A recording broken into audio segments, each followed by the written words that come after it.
అసలు వీళ్ళకి ఏం సంబంధం ఉండదు, పొలిటికల్ పార్టీ వెనకాల ఉండి వీళ్ళని పుష్ చేస్తూ ఉంటుంది, నెల నెల జీతాలు ఇస్తుంది అంటదంటూ కూడా చాలామంది మాట్లాడుతూ ఉన్నారు. ఎట్లా చూస్తారు మరి రేవంత్ రెడ్డి కోదండరామ్, బల్మూరు వెంకట, ఆకునూరి మెరు, రియాజ్,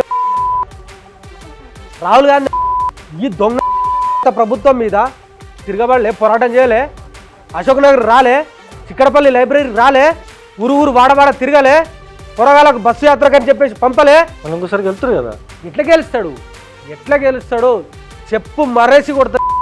రాసి పెట్టుకో, చెప్పు మర్రేసి కొడతారు. ఊళ్ళల్లా అమ్మాయిలు చీపురు తీసుకొని కొడతారు. ఎన్ని మోసాలు చేసిరన్న మమ్మల్ని. ఇంకొక 2 సంవత్సరాలు ఉంది కదా, 2 సంవత్సరాల్లో మేము అన్నీ ఇచ్చేస్తాం, అన్నీ ఇచ్చేసిన తర్వాత చచ్చినట్టు ప్రజలు మాకే ఓట్లు వేస్తారు. ఇప్పటికే 25 నెలలు దాటిపోయింది. 25 నెలలు ఇంటూ 2,500 రూపాయల నిరుద్యోగ భృతి లెక్క కొట్టన్నది. అవి ఇచ్చిన తర్వాత ఓటు అడగాలి. ఇప్పుడు వీళ్ళు మరి ఫీజు రీయింబర్స్మెంట్ ఇస్తే మరి పిల్లలు చదువుకున్న తర్వాత ఎట్లా వీళ్ళకి ఓట్లు వేస్తారు, కనీసం డిపాజిట్లు అయినా వస్తాయి తర్వాత ఎలక్షన్స్లో. ఎందుకు ఇవ్వట్లేదు అనుకుంటాను మీరు? అన్న, మీరు తెలంగాణ రాష్ట్ర ప్రజలను కానీ నిరుద్యోగం తక్కువ వేసి మాట్లాడుతూ ఉన్నారు. మీరు నాకు అర్థమైతే లేదు. తెలంగాణ రాష్ట్రంలో ఫీజు రీయింబర్స్మెంట్కి సంబంధించినటువంటి పంచాయతీ రోజు రోజుకి తారాస్థాయికి చేరుతుంది. ఎవరైతే ప్రైవేట్ కాలేజీలు నిర్వహిస్తున్నటువంటి యాజమాన్యం అంతా కూడా ఫీజు రీయింబర్స్మెంట్ అంతా కూడా మేము విద్యార్థుల దగ్గర నుంచే వసూలు చేసుకుంటాం, గవర్నమెంట్ మాకు ఇవ్వదు అనే ఉద్దేశంతోనైతే కోర్టుకు వెళ్ళిన నేపథ్యంలోనే ఇది పెద్ద చర్చగా కూడా మారింది. దీని గురించి మనం క్లియర్గా మాట్లాడే ప్రయత్నం చేద్దాం. మనతో పాటు బీఆర్ఎస్పీ విద్యార్థి సంఘాల నాయకులు మనతో పాటు ఉన్నారు. రాజేష్ నాయక్ ఉన్నారు, మాట్లాడదాం. నమస్తే. నమస్తే అన్న. చెప్పండి, ముఖ్యంగా ఇప్పుడు ఇదంతా పెద్ద చర్చగా కూడా నడుస్తుంది. గత ప్రభుత్వం ఏమో ఫీజు రీయింబర్స్మెంట్ ఇచ్చింది, స్కాలర్షిప్లు ఇచ్చింది, అన్నీ ఇచ్చింది. ఈ ప్రభుత్వం ఏమో ఏమి ఇవ్వట్లేదు. ఎట్లా చూస్తారు ఇదంతా? అయితే ఇప్పుడు మనం ప్రధానంగా అబ్జర్వ్ చేస్తే మన దేశంలో ఉన్నటువంటి ప్రతి ఒక్క రాష్ట్రానికి విద్యాశాఖ మంత్రి ఉంటాడు. కానీ కనీసం మన తెలంగాణ రాష్ట్రానికి ఒక విద్యాశాఖ మంత్రి లేరు. లిక్కర్కో శాఖ మంత్రి ఉంటాడు, అదేవిధంగా ట్రాన్స్పోర్టేషన్, అన్ని శాఖలకు మంత్రులు ఉంటారు. కానీ మా దరిద్రం ఏంది, తెలంగాణ రాష్ట్ర 4 కోట్ల ప్రజల దరిద్రం ఏంది అని అంటే విద్యాశాఖ మంత్రి లేడు. నేను విద్యను ప్రేమిస్తా, నేను విద్యను సమూలమైన మార్పులు తీసుకొస్తా, విద్యాశాఖ నా దగ్గరనే ఉండాలని చెప్పేసి స్వయాన రేవంత్ రెడ్డి విద్యాశాఖ మంత్రిగా వ్యవహరిస్తూ ఇలా తెలంగాణ రాష్ట్రంలో ఉన్నటువంటి విద్యారంగాన్ని కానీ విద్యార్థుల భవిష్యత్తును మొత్తం అగమ్య గోచరంలో పడేసిన దాఖలాలు మనకు కనబడతా ఉన్నాయి. మీరు అబ్జర్వ్ చేస్తే దాదాపుగా 70 సార్లు ఢిల్లీకి పోవడానికి ముఖ్యమంత్రి గారికి టైం ఉంటుంది. కానీ మా యొక్క విద్యారంగ సమస్యల మీద, విద్యార్థులు పడుతున్న బాధల మీద, అసలు ఈ ఫీజు రియంబర్స్మెంట్ మీద కనీసం ఒక్క రివ్యూ జరిపినట్టు దాఖలాలు మనకు ఎంటైర్ 2.5 ఇయర్స్లో ఎక్కడ లేవు. ఆయన పొద్దున్న లేస్తే కాంట్రాక్ట్లు ఎక్కడొస్తాయి, కమిషన్లు ఎక్కడొస్తాయి, నా కుటుంబాలను నేను ఎక్కడ దోచిపెట్టాలి, నా యొక్క మంత్రివర్గంలో ఉన్నటువంటి నా యొక్క మనుషులను నేను ఎక్కడ దాచిపెట్టాలి, ఇక్కడ సంపాదించిన డబ్బుని నా సామంతరాజులు ఢిల్లీలో ఉన్నారు కదా వాళ్ళకి నేను ఈయనకి పోవాలి అనే తపన తప్ప నా పేదోడు చదువుకునేది, నా ఎస్సీ ఎస్టీ బీసీ విద్యార్థులు ఎవరైతే ఉన్నారో ఫీజు రియంబర్స్మెంట్ మీద ఆధారపడి ఇలా చదువుకునేటోళ్ళ నోట్ల మట్టి కొట్టే ప్రయత్నం చేస్తున్నాడు రేవంత్ రెడ్డి తప్ప కనీసము వాళ్ళ గురించి ఆలోచించే దాఖలాలు లేవు. ఇవాళ మీరు అబ్జర్వ్ చేస్తే దాదాపుగా 10,000 కోట్ల వరకు ఇవాళ ఫీజు రియంబర్స్మెంట్ బకాయిలు ఉన్నాయి. వాళ్ళు ఆ మధ్యలో మేము ప్రైవేట్ కాలేజీలు నడపలేము మేము అని చెప్పేసి ధర్నాకు పోతే వాళ్ళతోటి పిలిచి వాళ్ళతోటి మాట్లాడి, ఆ సంఘాలతోటి మాట్లాడి, నేను నెక్స్ట్ దఫల వారీగా ఒకసారి 25%, ఒకసారి 50%, ఇంకోసారి ఇంకో దఫా 25% రిలీజ్ చేస్తా అని చెప్పేసి మాట ఇచ్చి ఈ క్రూరుడు కనీసం ఇప్పటి వరకు రూపాయి చెల్లించే దాఖలాలు లేవు. వాళ్ళకు వేలాది కోట్లు ఇలా పెండింగ్లో ఉండడంతో ఆ యాజమాన్యాలు ఏం చేస్తున్నాయి, మాకు పైసలు రావాలి, మేము నడపలేం కాలేజీలకు అని చెప్పేసి వాళ్ళు కోర్టుకు పోతే వీళ్ళు జీవో 7 అని తీసుకొచ్చి ఇవాళ విద్యార్థుల దగ్గర నుంచి వసూలు చేసుకోవాలని చెప్పేసి ఇలా ఏదో దుకాణం పట్టుకొచ్చి పేద బడుగు బలహీన వర్గాలకు సంబంధించిన ఎక్కడి నుంచి తీసుకొచ్చి కడతారండి వీళ్ళకి పైసలు. ఈయన డైరెక్ట్గా మా అకౌంట్లోకి, స్టూడెంట్స్ అకౌంట్లోకి నేను డబ్బులు వేస్తా, మీరు డ్రా చేసి కాలేజ్ యాజమాన్యానికి ఇవ్వమని చెప్పేసి ఆ యొక్క సెన్స్ దాన్ని. మరి నువ్వు వేయకపోతే వీళ్ళ పరిస్థితి ఏంది? దాదాపుగా నువ్వు వేయక 2.5 సంవత్సరాలు గడుస్తుంది. డిగ్రీ అయిపోయిన వాళ్ళు ఉన్నారు, పీజీ అయిపోయిన ఉన్నారు, పిహెచ్డీ అయిపోయిన వాళ్ళు ఉన్నారు, ఇంటర్ అయిపోయిన పొలగాళ్ళు ఉన్నారు, బీటెక్ చేసిన వాళ్ళు ఉన్నారు, B pharmacy, M pharmacy, MBBS complete అయిన పిల్లలు ఉన్నారు కదా. వాళ్ళకు కనీసం యాజమాన్యాల సర్టిఫికేట్ ఇయ్యని దాఖలాలు కన్నా ఇవ్వాలా. మా దగ్గరికి రెగ్యులర్గా వస్తుంటారు. మేము పోయి యాజమాన్యాలతో మాట్లాడి బతలాడి అండర్టేకింగ్ రాసి వచ్చిన తర్వాత మేము డబ్బులు పే చేపిస్తామని చెప్పేసి తీసుకొచ్చిన దాఖల కోకొల్లలు ఉన్నాయి. ప్రభుత్వానికి కనబడతలేదా? ఈ రేవంత్ రెడ్డికి వినబడతలేదా వాళ్ళ బాధలు? అసలు ఏం చేద్దాం అనుకుంటారు? తెలంగాణ రాష్ట్రంలో ఉన్న విద్యా వ్యవస్థను ఏం చేద్దాం అనుకుంటాడు? మీరు ప్రధానంగా గమనిస్తే ఇలా తెలంగాణ రాష్ట్రంలో ఇలా ఈ ప్రభుత్వం ఏర్పడ్డది అని అంటే బికాజ్ ఆఫ్ విద్యార్థులు నిరుద్యోగులు ఈ ఉన్నటువంటి యువకులే. 30 లక్షల మంది నిరుద్యోగులు విద్యార్థులు వాళ్ళ యొక్క కుటుంబాలను ప్రలోభం చేసి వాళ్ళ ప్రేరేపితం చేసి మార్పు అంటున్నారు. మా భవిష్యత్తు మారుతుంది, మా తరాలు మారుతుంది, మా తరాలు మారుతాయి, మనం ఏద్దాం ఈసారి అని చెప్పేసి వాళ్ళకి ఏపిస్తే ఈ గాడిదలా కొడుకులు ఏం చేస్తున్నారన్న ఇవాళ విద్యార్థులను వంగబెట్టి తన్నే ప్రయత్నం చేస్తున్నారు తప్ప ఒక్క రూపాయి రిలీజ్ చేసే దాఖలాలు కనబడతలేవు. ఏం సిగ్గులేదా? మనుషులు కాదా? శరం కాదా? మీ పిల్లలు లెక్క మా పిల్లలు చదువుకోవద్దా? మీ వాళ్ళు అయితే 1000 కోట్లు ఉన్నాయి, 100 కోట్లు ఉన్నాయి, పక్క దేశం పోయి చదువుకుంటారు. మేము ఏడ చదువుకోవాలి? పోయి చదువుకుందామని అంటే పైసలు కట్టడానికి పైసలు లేవు. నువ్వు పైసలు ఇస్తావనంటే ఇవ్వట్లేదు. మరి ఆ సర్టిఫికెట్లు ఆడున్నాయి. నేను పై చదువులకైనా పోవాలి, లేకపోతే ఉద్యోగమైనా అప్లై చేసుకోవాలి. ఏం చేయాలి? నేను కనబడతలేదు రేవంత్ రెడ్డికి. ఒక్కొక్క నా కొడుకుకు బట్టలు చెప్తున్నాం కదా, బట్టలు కూడా తీసి అయ్య తొండలు ఈ నా కొడుకులో జొర్రియాలి. అప్పుడు అర్థమవుతుంది. ఇప్పుడు వీళ్ళంతా కూడా కోర్టుకు వెళ్ళిన తర్వాత కోర్టు మీరు ప్రభుత్వం కట్టకపోతే విద్యార్థుల దగ్గర నుంచి మేము వసూలు చేసుకుంటామని ఇప్పుడు విద్యార్థుల అకౌంట్లో డబ్బులు ఎత్తారు. విద్యార్థులు ఒకవేళ అవసరాలు ఉంటాయి, లేకపోతే కొద్దిగా ఇది అయిన పిల్లలు కూడా ఉంటారు, వాళ్ళు వాడుకునే అవకాశం కూడా ఉంటుంది. మరి దానికి ఎటువంటి చర్యలు తీసుకుంటారు వీళ్ళు? అన్న ఒకటి రండి, సరే వాడుకుంటాడా వాడుకోడా అని తర్వాత సంగతి. నువ్వు వేస్తున్నావా? వేస్తలేవు కదా. సరే వేసానే చూడు, వాడు డ్రా చేసి కాలేజీలో కడతాడు కదా, మరి ఆ సోయి లేదు. మరి 2.5 సంవత్సరాల్లో కనీసం ఒక్కసారైనా వచ్చిందా? ఇప్పటి వరకు రూపాయి రాలేదన్నా. 10,000 కోట్లు పెండింగ్ ఉన్నాయి. 10,000 కోట్ల రూపాయల ఫీజు రియంబర్స్మెంట్ పెండింగ్ ఉన్నది. నా తెలంగాణ రాష్ట్రం యొక్క దరిద్రం ఏంది అని అంటే అబ్జర్వ్ చేయండి మీరు. అందాల పోటీలు నిర్వహించడానికి 100 కోట్ల డబ్బులు ఉంటాయి నా దగ్గర. మెస్సీని పట్టుకొచ్చి ఇలా ఫుట్బాల్ ఆడియడానికి 100 కోట్ల డబ్బులు ఉంటాయి. అదేవిధంగా రేవంత్ రెడ్డి ఆయన ఆడుకోవడానికి ఒక స్పెషల్ కోర్టు, ఫుట్బాల్ కోర్టు తయారు చేసుకోవడానికి 300 కోట్ల రూపాయల డబ్బులు ఉంటాయి ఈ రాష్ట్రంలో. కానీ పేద బడుగు బలహీన వర్గాలకు సంబంధించిన పిల్లలు చదువుకోవడానికి వాళ్ళకి రిలీజ్ చేయాల్సిన ఫండ్ రిలీజ్ చేయడానికి డబ్బులు లేవు. గాంధీకి సంబంధించిన విగ్రహం కడతా అంటాడు, 5,000 కోట్లు ఉంటాయి. కానీ నా పేదోడు చదువుకునే విద్యార్థులకు సంబంధించిన ఫీజు రియంబర్స్మెంట్ రిలీజ్ చేస్తలేడు. ఇదెక్కడి దరిద్రము? ఇదెక్కడి దరిద్రమైన పాలన? ఈ నా కొడుకులు అన్నారు కదా, వచ్చిన తర్వాత 100 రోజుల్లోనే వీళ్ళు మేనిఫెస్టోలో పెట్టిల్లన్న. మీరు చూడండి, 6 గ్యారంటీలు అన్నారు, 420 హామీలు మేనిఫెస్టో పట్టుకొని వచ్చిన నేను. దీంట్లో చూసుకుంటే నేను వచ్చిన 100 రోజుల్లోనే మొత్తం ఇచ్చిన హామీలు ఫుల్ఫిల్ చేస్తా అని చెప్పారు. ఇప్పటి వరకు ఏం ఫుల్ఫిల్ చేయట్లేదు. మన మంత్రులు అంటున్నారు కదా, మొత్తం 6 గ్యారంటీలు అన్నీ అమలు అయిపోయినాయి అని చెప్పేసి అంటా ఉన్నారు కదా. చదివి వినిపించాలన్నా నేను చదివి వినిపిస్తే వినండి మీరు ఒక్కసారి. మహాలక్ష్మి పథకం అని ఒక గ్యారంటీ పెట్టిల్లు వాళ్ళు. దాంట్లో మహిళలకు 2,500 రూపాయలు ప్రతి నెల ఉన్నది. దాంట్లో ఇచ్చిల్లా అంట. మరి మా చెల్లెకి రాలే, మా అమ్మకి రాలే, మరి మీకు ఎవరికైనా వచ్చిందేమో నాకు తెలియదు. మరి అదేవిధంగా గ్యాస్ 500 అని అన్నారు. మరి ఎంతమందికి వస్తుంది? దానికి సంబంధించిన సబ్సిడీ ఇప్పటివరకు పడట్లేదు. ఆర్టీసీ బస్సుల్లో ఫ్రీ అని అన్నారు. అది ఎట్లున్నదో మరి అందరికీ ఎరిగిన విషయమే. తర్వాత రైతు భరోసా అని సెకండ్ గ్యారంటీ వీళ్ళది. రైతులకు, కౌలు రైతులకు ఎకరానికి 15,000 రూపాయలు ఇస్తా అన్నారన్న. ఏ ఒక్క రైతు కన్నా పడ్డట్టు నాకు చూపెడితే నేను ముక్కు నేలకు రాస్తా. లేదనంటే నేను పిహెచ్డి హోల్డర్ని, పీజీలో నాకు గోల్డ్ మెడల్ని. నేను రేవంత్ రెడ్డి ఇంట్లో బాత్రూమ్లు కడుగుతా. నేను ఏ ఒక్క రైతుకు ఒక్క ఎకరాకైనా 15,000 రూపాయలు పడ్డట్టు నిరూపిస్తే. అదేవిధంగా వ్యవసాయ కూలీలకు 12,000 అన్నారన్న. అదే వరి పంటకు 500 రూపాయల బోనస్ అన్నారన్న. ఎక్కడిస్తున్నా, ఎవరికి ఇస్తారు? ఏ గ్యారంటీ ఫుల్ఫిల్ అయిందన్న? గృహజ్యోతి అని అన్నారన్న. అదేవిధంగా ఇందిరమ్మ ఇల్లు అన్నారన్న. దాని పరిస్థితి ఎట్లా కనబడుతుందో మనకు తెలుసు. యువ వికాసం అని అన్నారన్న. 5 లక్షలకు సంబంధించిన విద్యా భరోసా కార్డు అని అన్నారన్న. మరి నాకైతే ఇయ్యలే. 2 లక్షల ఉద్యోగాలు అన్నారు, నాకు రాలే. నిరుద్యోగ వృత్తి 2,500 రూపాయలు అన్నారు, అది కూడా రాలే. మరి ఎవరికి ఇస్తుర్రు? ఎడ్డుపోతుంది.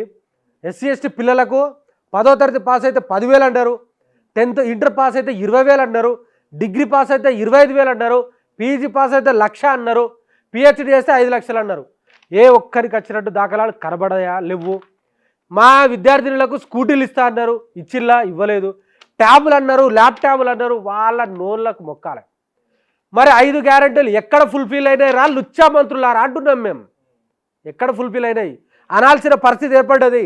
అంటాం ఎందుకనంటే నా తెలంగాణ రాష్ట్ర ముఖ్యమంత్రి కానీ, నా తెలంగాణ రాష్ట్రకు సంబంధించిన మంత్రులు కానీ పక్క రాష్ట్రాలకు పోయి నేను అన్ని ఫుల్ఫిల్ చేసినా అని మాట్లాడతాను. మరి ఇప్పుడు ఏదైనా ఫుల్ఫిల్ అయినాయన్న? ఈ యొక్క 6 గ్యారెంటీలల్లో ఏదైనా ఫుల్ఫిల్ అయిందా? మరి చెప్పండి, వీళ్ళని ఎట్లా కొట్టాలి? చేయుత అని 6వ గ్యారెంటీ అన్న, 4,000 రూపాయల పెన్షన్ ఇస్తా అన్నారు, మరి ఇచ్చిల్లారన్న? ఎవరికైతే ఇయ్యలే. 10 లక్షలకు సంబంధించిన రాజ్య ఆరోగ్యశ్రీ అన్నారు, ఇచ్చిల్లారన్న? ఇయ్యలే. మళ్ళా వికలాంగులకు వితంతువులకు పెన్షన్లు పెంచుతా అన్నారు, ఎవ్వరికి ఒక్కటంటే ఒక్క వర్గానికి వీళ్ళు మేలు చేసిన దాఖలాలు ఎక్కడ కూడా కనబడట్లేదన్న. వాళ్ళకు రావాలి కమిషన్లు, వాళ్ళకు రావాలి కాంట్రాక్టులు, వాళ్ళు దోచుకోవాలి దాచుకోవాలి గంతే తప్ప వాళ్ళు వేరే ఉద్దేశంలో లేరు. నా తెలంగాణ రాష్ట్ర ప్రజలకు వాళ్ళు మంచి చేయాలని మాత్రం కనీసం ఆలోచన చేస్తలేరు వాళ్ళు. మరి ఇప్పుడు ఇవన్నీ వాళ్ళు చేసినామని చెప్పేసి అంటారు, మీరేమో చేయలేదని చెప్పేసి అంటా ఉన్నారు. మరి మొన్న జూబ్లీ హిల్స్ ఎలక్షన్స్లో కాంగ్రెస్ పార్టీ ఎందుకు గెలిచింది? జూబ్లీ హిల్స్ ఎలక్షన్లో కాంగ్రెస్ పార్టీ గెలిచిందని మీరు మాట్లాడుతున్నారు, నైతికంగా బీఆర్ఎస్ పార్టీ గెలిచిందని నేను చెప్తున్నా. ఎందుకు అనంటే మా యొక్క వర్కింగ్ ప్రెసిడెంట్, బీఆర్ఎస్ పార్టీకి సంబంధించిన వర్కింగ్ ప్రెసిడెంట్ కేటీఆర్ గారు స్వయాన తెలంగాణ రాష్ట్ర భవన్లో మా బీఆర్ఎస్ పార్టీ ఆఫీస్లో పెట్టి 25,000 సంబంధించిన ఫేక్ ఓట్లు ఉన్నాయిరా బాబు తీయను రా అని చెప్పేసి మొత్తుకుంటే ఏ ఒక్క ఓటు రిమూవ్ చేయలే వాళ్ళు. ఒక్క ఇల్లు ఫలానా ఒక ఫ్లాట్ నెంబర్ ఉన్నది కానీ ఆడ ఇల్లు లేదు, ఆడ జాగలేదు, కానీ ఆడ 75 ఓట్లు ఉన్నాయి. ఎక్కడి నుంచి వచ్చినాయి? అట్లా దొరకబడితే దాదాపుగా 25,000 ఓట్లు ఫేక్ ఓట్లు వచ్చినాయి. మరి ఎక్కడి నుంచి వచ్చినాయి? మీరు చూసుకుంటే 12 సంవత్సరాలు 13 సంవత్సరాలు 14 సంవత్సరాల అమ్మాయిలను తీసుకొచ్చి ఓట్లు వేయించిన దాఖలాలు ఉన్నాయి, వీడియోస్ ఉన్నాయి, విజువల్స్ ఉన్నాయి. మీ ఛానల్లో నేను చూసినా కదా, ఒక ఫంక్షన్ హాల్లో దాదాపుగా 5-6 వేల మందిని పడుకోబెట్టి తెల్లారి తీసుకుపోయి ఓట్లు వేయించారు. ఎక్కడి నుంచి వచ్చారు జనాలు? ఏ ప్రలోభ పెట్టింది తెలియదా? ఓట్లకు డబ్బులు ఇచ్చినవి కల్లారా కనబడలేదా? మిషన్లు ఇచ్చినాం, కుట్టు మిషన్లు ఇచ్చినవి కనబడలేదా? జనాలకు చీరలు పంపిణీ చేసింది కనబడలేదా? ఎన్ని రకాలుగా చేస్తే అన్ని రకాలుగా చేస్తే వాళ్ళు గెలిచిర్రు తప్ప మేము ఇది ఫుల్ఫిల్ చేసినాము మాకు ఓటేయండి అని చెప్పేసి నా కొడుకు అడగలే వాళ్ళు. గత ప్రభుత్వం గతంలో బీఆర్ఎస్ పార్టీ అధికారంలో ఉన్నప్పుడు కూడా మరి నిరుద్యోగులకి ఉద్యోగాలు ఇవ్వలేదు, ఆ పోరాటం వల్లే మేము బీఆర్ఎస్ పార్టీని గద్దె దింపినాం, ఇప్పుడు కాంగ్రెస్ పార్టీని గెలిపించుకుంటే కాంగ్రెస్ పార్టీ కూడా అట్లనే చేస్తుందంటూ కూడా మాట్లాడుతూ ఉన్నారు. మరి గత ప్రభుత్వం మీరు అధికారంలో ఉన్నప్పుడు ఎందుకు చేయలేదు? గత ప్రభుత్వం మీరు ఎంటైర్గా మీరు అబ్జర్వ్ చేస్తే ఓవరాల్ ఇండియాలో ఏ ప్రభుత్వం కూడా బీఆర్ఎస్ పార్టీ కేసీఆర్ గారు ఇచ్చినట్టు ఉద్యోగాలు ఇవ్వలే. 2,30,000కు సంబంధించిన నోటిఫికేషన్ జారీ చేస్తే దాంట్లో 1,90,000కు సంబంధించిన ఎగ్జామ్లు కంప్లీట్ అయిపోయినాయి. దాంట్లో 1,60,000 మంది రిక్రూట్ అయిపోయారు. 30,000కు సంబంధించిన ఎగ్జామ్ వచ్చేసి రాసేసిళ్ళు అయిపోయింది. వివిధ కారణాల వల్ల ఎలక్షన్ కోడింగ్ వల్ల అవి ఆగిపోయి ఆ 60,000కు సంబంధించిన మన నియామక పత్రాలను ఈ ప్రభుత్వం వచ్చినాక రేవంత్ రెడ్డి గారు ఎల్బీ స్టేడియంలో పెద్ద దుకాణం పెట్టి అందరికి పత్రాలు ఇచ్చుకుంటే నేను ఇచ్చిన అని మాట్లాడతాడు. పోనీ కేసీఆర్ గారు ఇయ్యలేదు కాబట్టే ఇలా వీళ్ళని తీసుకొచ్చి కూర్చోబెట్టారు. మరి వీళ్ళు చేయాలి కదా, మరి చేయాలి కదన్న. ఏం చేసినావు నువ్వు? కొత్త రిక్రూట్మెంట్ లేదు, కొత్త నోటిఫికేషన్ లేదు, కొత్త ఎగ్జామ్ లేదు, కానీ నువ్వు 70,000 ఉద్యోగాలు ఇచ్చినాను మాట్లాడతావు. ఇవాళ నా తెలంగాణ రాష్ట్రంలో 30 లక్షల మంది నిరుద్యోగులు ఊరు వాడ గడప గడప తిరిగి నీకు ఓట్లు వేపిస్తే ఇలా గద్దెనకి కూర్చున్నారు వీళ్ళు తప్ప వీళ్ళు స్వయాన రాహుల్ గాంధీ ముఖం చూసో, లేకపోతే రేవంత్ రెడ్డి ముఖం చూసో, లేకపోతే బట్టి విక్రమార్క ముఖం చూసేసి ఓట్లు జనాలు. ఇప్పుడు ఫీజు రియంబర్స్మెంట్కి సంబంధించి ఇప్పుడు వాళ్ళు కోర్టుకి వెళ్ళిండ్రు. ప్రభుత్వం ఏం చెప్పిందంటే డైరెక్ట్ మేము ఎవరైతే స్టూడెంట్స్ ఉంటారో వాళ్ళ ఖాతాల్లోనే మేము డబ్బులు వేస్తాం, వాళ్ళు కట్టుకుంటారని చెప్పేసి చెప్తున్నారు. అదంతా పాసిబిలిటీ అయ్యే పనేనా అసలు? అన్న వాళ్ళు ఎట్లా చేస్తారనంటే వాళ్ళు ఇప్పుడు యూరియా షాప్లో లేని యూరియా యాప్లో ఉన్నట్టు వాళ్ళు ఎట్లా చేస్తున్నారంటే యూరియానేమో షాప్లో లేదు కానీ యాప్ పెట్టిండు, దీంట్లో కూడా ఉండదు. అంటే దాన్ని డైవర్ట్ చేయడం కోసం ఏదో దుకాణం పట్టుకొచ్చి ఏదో చేస్తా అన్నాడు కానీ తప్ప అది ఎట్టి పరిస్థితుల్లో సాధ్యం కాదు. ప్రపంచంలో లేని రూల్ తీసుకొచ్చి పెడితే ఏడ సక్సెస్ అవుతుంది అన్న అది మోడలు. ఇప్పుడు ఫీజు రియంబర్స్మెంట్ మరి ఖాతాల్లో డబ్బులు వేయకపోతే విద్యార్థుల్ని మరి కాలేజీలకు కానీ రావద్దంటారు. అవును, రావద్దు, మీరు హాస్టల్స్లో కూడా ఉండొద్దు అని చెప్పేసి అంటారు. మరి ఎట్లా మరి పిల్లలు చదివేట్లా? ఎట్లా కాదు, మెడలు వంచుతాం కదా, మెడలు వంచి తెలంగాణ రాష్ట్ర ప్రజలు ఎవరైతే ప్రభుత్వంలో ఉన్న పెద్దలు ఎవడైతే ఉన్నాడో మెడలు వంచి సాధిస్తాం కదా, ఊకుంటాం ఇడిచిపెడతాం అనుకుంటున్నా. నా తెలంగాణ రాష్ట్రం పోరాటాల గడ్డ ఇది. చాకలైలమ్మ, దొడ్డి కొమరయ్య, షేక్ బందగి, ఠాను లాయకు మిగతా వీర పోరాటాల వీరులను కన్నా నేలలో ఇవాళ ఇలాంటి లత్కో రాజకీయాలు చేస్తే ఊకుంటారా అన్న?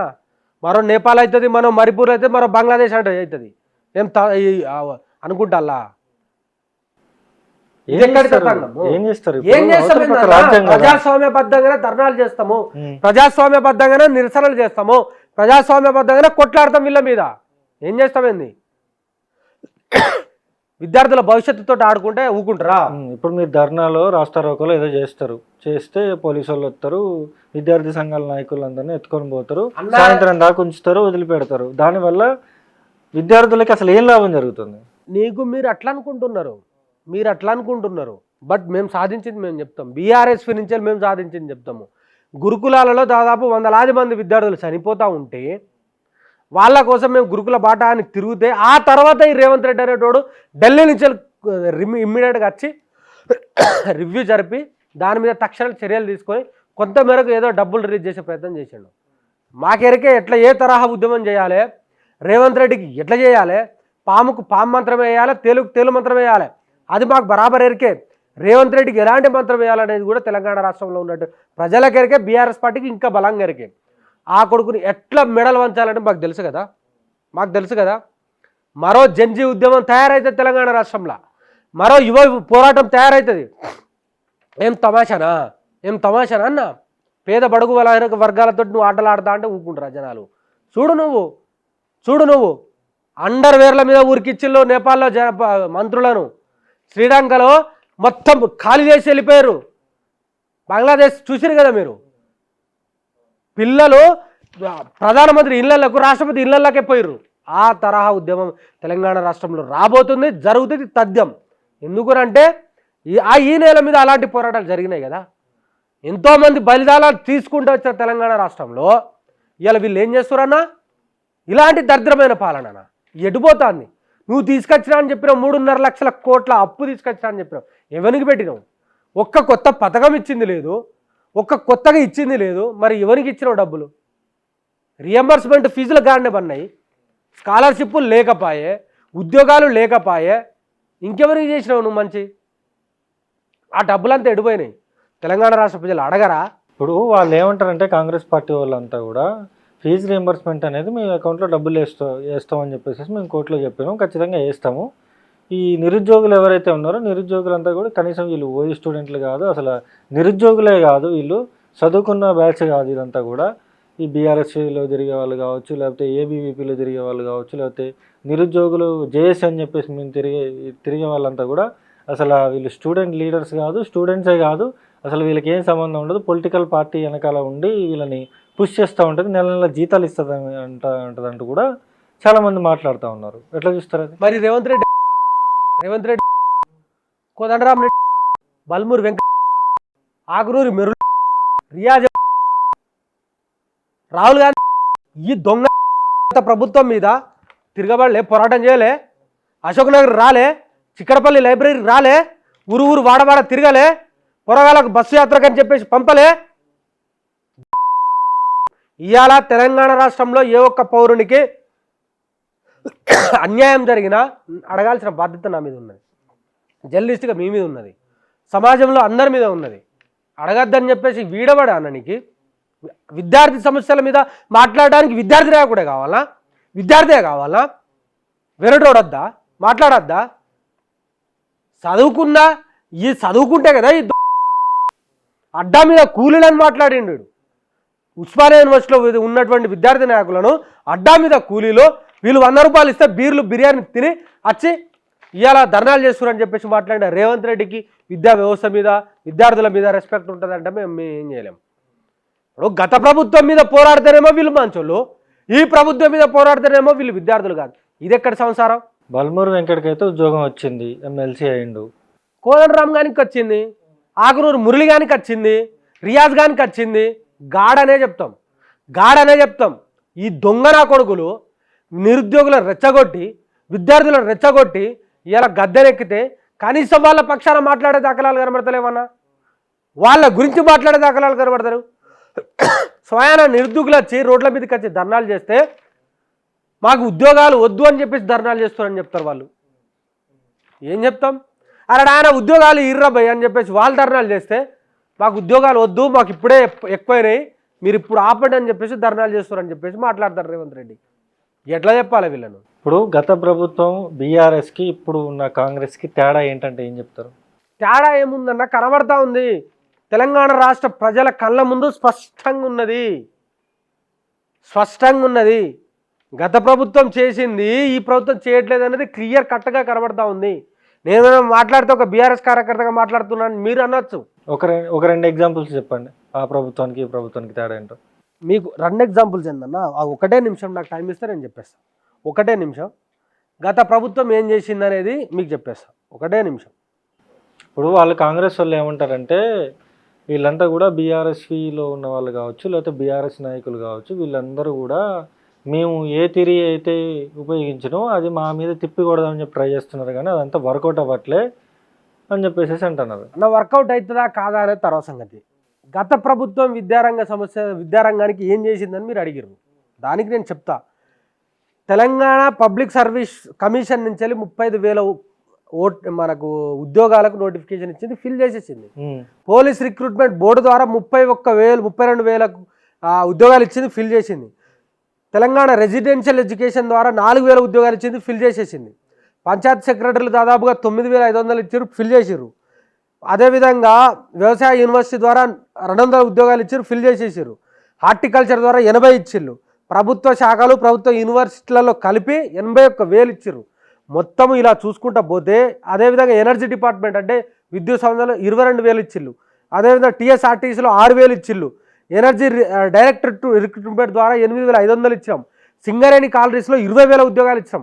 మైనార్టీ సంక్షేమం కింద 66 ఉద్యోగాలు ఇచ్చినాము. ఇలా చూసుకుంటా పోతే దాదాపుగా 1,50,000 ఉద్యోగాలు ఇచ్చిరని. ఇదంతా లెక్కలు రేవంత్ రెడ్డి గారు మాట్లాడిన లెక్కలే ఇవి. మరి ఏం చేసిరని మాట్లాడతారు ఏందన్న మీరు? ఇవాళ మరి ఈ ప్రభుత్వం ఏం చేసిందన్నా? గత ప్రభుత్వంలో 200 గురుకులాలు ఉంటే దానికి 1,020 గురుకులాలు బీఆర్ఎస్ ప్రభుత్వం చేసిందన్న. గత ప్రభుత్వంలో మెడికల్ కాలేజీలు ఎన్ని ఉన్నాయి, ఈ ప్రభుత్వంలో మెడికల్ కాలేజీలు ఎన్ని ఉన్నాయన్న?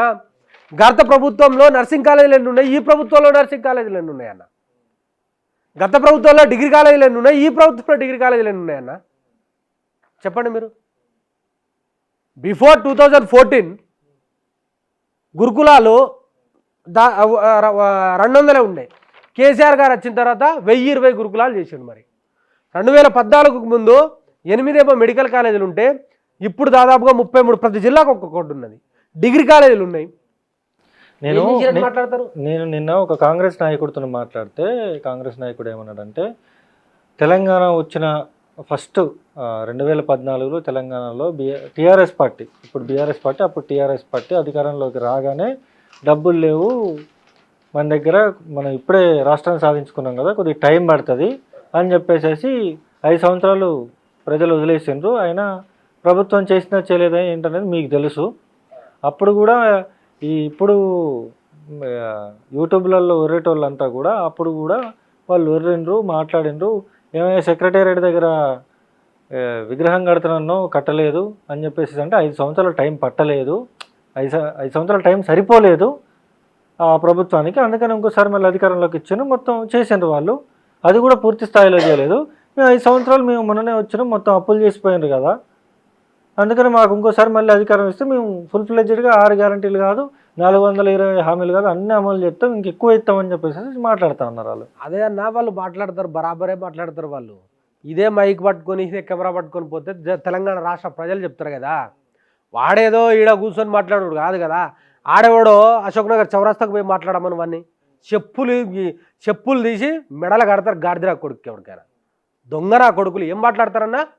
మేము 100 సంవత్సరాలు దేశాన్ని పరిపాలించినాము, ఆర్థిక వ్యవస్థ మీద మాకు సంపూర్ణమైన అవగాహన ఉన్నది, దేశాన్ని ఎట్లా పరిపాలించాలో తెలిసిన వాళ్ళకి ఈ రాష్ట్రాన్ని పరిపాలించడం పెద్ద పనా అని మాట్లాడిన దొంగనా కొడుకులు ఎవడైతే ఉన్నాడో, వచ్చిన 100 రోజుల్లోనే మొత్తం ఫుల్ఫిల్ చేస్తామని చెప్పేసి ఎందుకు మాట్లాడారు వీళ్ళు? సిగ్గు శరం లేదా మీకు? మనసులు కాదా?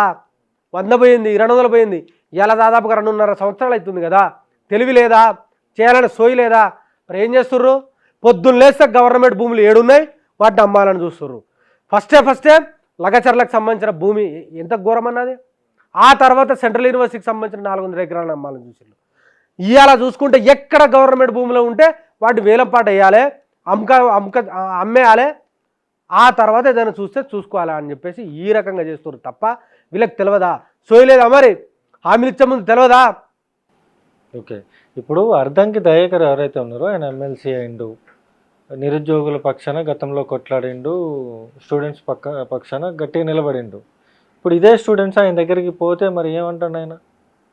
ఆయనకు మీకు ఇదే అద్దంకి దయాకరు, ఇదే బల్మూరి వెంకటు, ఇదే కోదండరాము, ఇదే ఆకునూరు మురళి, వీళ్ళు నలుగురు కలిసి అరే మమ్మల్ని గల్లీలల్లో కానీ కాలేజీలల్లో కానీ ఊళ్ళల్లో కానీ కాలనీలల్లో కానీ మమ్మల్ని రాణిస్తలేరు, మనం ఇమ్మీడియట్గా రేవంత్ రెడ్డి గారు విద్యాశాఖ మంత్రి ఉన్నాడు కదా, ఆయన అపాయింట్మెంట్ తీసుకుందాము, ఇమ్మీడియట్గా మనం జరుగుతున్న పరిణామాల మీద ఆయనతో మాట్లాడదామని చెప్పేసి వీళ్ళు పోతారు. రేవంత్ రెడ్డి గారు ఉండేసి గిట్లే వీళ్ళు ఇట్లా సోఫాలో కూర్చుంటారు, రేవంత్ రెడ్డి గారు లోపల యోగా చేసుకుంటూ ఉంటారు. అయితే ఏంద్రబ్బాయి అని చెప్పేసి గంట అర్ధగంట చూస్తారు, నిలబడరు, కూర్చుంటారు. రేవంత్ రెడ్డి వస్తాడు. వచ్చిన తర్వాత కోదండరామ్ గారు ఇట్లా సార్ మనము 2 లక్షల ఉద్యోగాలు అన్నాము, నిరుద్యోగ భృతి అన్నాము, విద్యా భరోసా కార్డు అన్నాము, అదేవిధంగా రకరకాల ఫీజు రియంబర్స్మెంట్ ఇస్తామని చెప్పినాము, ఎన్నో హామీలు ఇచ్చినాము, కనీసం మేమంతా బయట తిరగలేని పరిస్థితి, మీరైతే పొద్దుగాల అటు ఢిల్లీ ఇటు తిరుగుతుర్రు, కానీ మమ్మల్ని అయితే అడుగుతూ ఉన్నారు జనాలు, మరి ఏం సమాధానం చెప్దామన్నానంటే రేవంత్ రెడ్డి గారు ఉండి నీ ఎమ్మెల్సీ కంప్లీట్ చేస్తున్నావు కదా, నిమ్మలంగా ఉండు, యోగా నేర్చుకో, నువ్వు నిమ్మలంగా శ్వాస తీసుకో, నిమ్మలంగా ఇడుగు, నిమ్మలంగా శ్వాస తీసుకో, నిమ్మలంగా ఇడుగు అని చెప్పేసి యోగా నేర్పించి పంపిండు వీళ్ళకి తప్ప కనీసం వీళ్ళు ఇచ్చిన రిప్రజెంటేషన్ తీసుకోలే, వీళ్ళు చేసే అప్పీల్ని ఆయన రిసీవ్ చేసుకోలే, వీళ్ళు మాట్లాడాలనుకున్నది వినో మాట్లాడలేదు. ఎందుకు అంటే రేవంత్ రెడ్డికి ఇష్టం లేదు. అన్న పలానా దగ్గర ఒక 100 ఎకరాలు ఉన్నది, దానికి అమ్మితే మనకి ఇంత డబ్బులు వస్తాయి, మన కమిషన్ వస్తే కాంట్రాక్ట్ వస్తుంది అని చెప్తే ఇమ్మీడియట్గా ఫైల్ పుటప్ అవుతుంది, ఫైల్ ఫార్వర్డ్ అవుతుంది. నీకు ఫీజు రీఎంబర్స్మెంట్ అది రిలీజ్ చేస్తే రేవంత్ రెడ్డికి ఏమవుతుంది అన్న? నువ్వు గమ్మతున్నావు. నాకు ఉద్యోగం ఇస్తే రేవంత్ రెడ్డికి ఏమవుతుంది? ఏం రాదు కదా. మనం ఇంకోసారి వెళ్తారు కదా. ఎట్లా గెలుస్తాడు?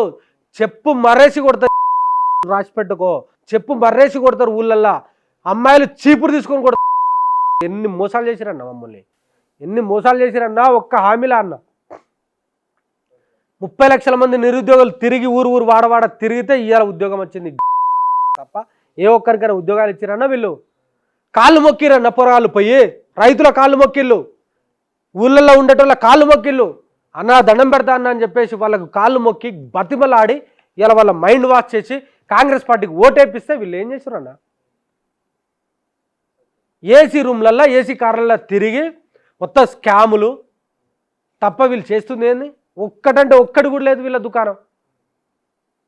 వాళ్ళు ఏమంటున్నారంటే కాంగ్రెస్ పార్టీ ఇంకొక 2 సంవత్సరాలు ఉంది కదా, 2 సంవత్సరాల్లో మేము అన్నీ ఇచ్చేస్తాం, అన్నీ ఇచ్చేసిన తర్వాత చచ్చినట్టు ప్రజలు మాకే ఓట్లు వేస్తారు, సంవత్సరం ఎలక్షన్స్ ఇంకో సంవత్సరం చూద్దామన్నా. ఎందుకు తొందరపాటు? ఎందుకన్నా చూద్దాం. ఇప్పటికే 25 నెలలు దాటిపోయింది.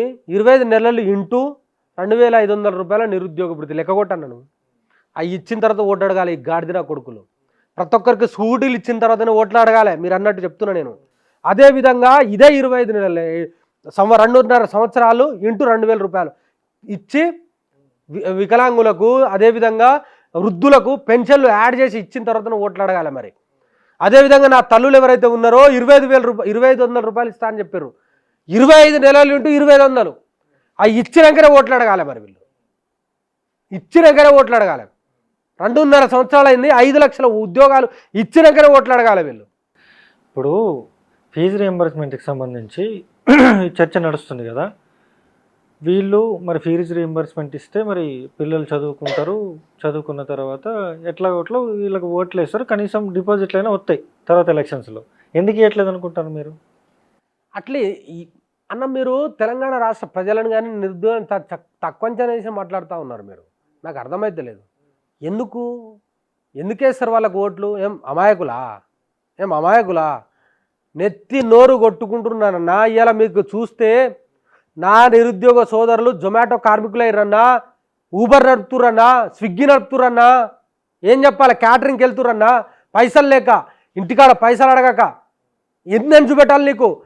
అశోక్ నగర్ చౌరస్తాలో ఉన్నటువంటి బావర్చి ముందు నిలబడి అడగండి, ఒక్క 10 నిమిషాలు మీ మైక్ పెట్టండి. ఎంతమంది నేను డిగ్రీ చేసిన అంటారు, ఎంతమంది నేను పీజీ చేసిన అంటారు. హాస్టల్ ఫీజు కట్టలేక, రూమ్ రెంట్లు కట్టలేక వాళ్ళు క్యాటరింగ్ పోతా ఉన్నారు, స్విగ్గీలు, జొమాటోలు, ఓలా, ఊబర్ నడుపుతా ఉన్నారన్న. ఎవరికి చెప్పుకుంటాం? అన్ని మర్చిపోతారా అంటే విద్యార్థులు, అన్ని మర్చిపోతారా నిరుద్యోగులు? ఎవ్వడు కూడా మర్చిపోరు. ప్రతి ఒక్కడి వీళ్ళు ఇచ్చినటువంటి హామీలు గుర్తుపెట్టుకున్నారు. వీళ్ళు బాధ పెడుతున్న బాధను కూడా గుండెల్లో దాచుకున్నారు కొడుకులను. మీరు రాసి పెట్టుకోండి అన్న. ఫైనల్గా రేవంత్ రెడ్డికి ఏమైనా చెప్తారా మీరు ఈ వేదిక? రేవంత్ రెడ్డి అనేటోనికి చెప్పాలని కూడా చాలా చెప్పచ్చు, కానీ మేము ఒకటే చెప్పదలుచుకున్నాము. దయచేసి ఇప్పటికైనా పాలన మీద దృష్టి పెట్టు తప్ప అనవసరమైన ప్రలాపాలకు పోయి. పాలన మీద దృష్టి పెడితే మళ్ళీ గెలుతాడా? అరే గెలుస్తాడా గెలవడా అనేది నువ్వు నేను నిర్ణయించుడు కాదు. అంతిమంగా తెలంగాణ రాష్ట్ర ప్రజలే నిర్ణయితలు. ఎవడెక్కాలంటే ఎవడు దిగాలంటే వాళ్ళే నిర్ణయించాల్సిందే, మనం కాదు. కాకపోతే నువ్వు ఇచ్చినటువంటి హామీల మీద దృష్టి పెట్టి నువ్వు చేయాల్సిన పని చేయి. నా నిరుద్యోగ ఇచ్చిన హామీలు అవి నెరవేర్చే ప్రయత్నం చేయి తప్ప అనవసరమైన నిరుద్యోగులు వాళ్ళు పేడ్ బ్యాచ్, వీళ్ళు పేడ్ బ్యాచ్ అని మాట్లాడితే మాత్రం తస్మాత్ జాగ్రత్త, ఒళ్ళు దగ్గర పెట్టుకొని మాట్లాడని చెప్తున్నాం. 2 లక్షల ఉద్యోగాలు ఇస్తా అని చెప్పినావు, నిరుద్యోగ భృతి అన్నావు, అదేవిధంగా మన అమ్మాయిలకు స్కూటీలు అన్నావు, విద్యా భరోసా కార్డు అన్నావు, ఇచ్చినాక మాట్లాడు తప్ప అనవసరమైన మాటలు మాట్లాడితే మాత్రం బిడ్డ జాగ్రత్త అని చెప్తున్నాం మేము. అది చూసాం కదా, విద్యార్థి సంఘాల నాయకులు ఇప్పటికే తీవ్రంగా కూడా ఆగ్రహం వ్యక్తం చేస్తున్న పరిస్థితి కూడా ఉంది. ఖచ్చితంగా కూడా రేవంత్ రెడ్డి ప్రభుత్వాన్ని మేము గద్దె దింపుతాం, ఖచ్చితంగా కూలతోస్తామంటూ కూడా ధీమా వ్యక్తం చేస్తున్న పరిస్థితి ఉంది. ఇది ఇక్కడ ఉన్న పరిస్థితి. చూస్తూనే ఉండండి మైక్ టీవీ. నేను మీ జర్నలిస్ట్.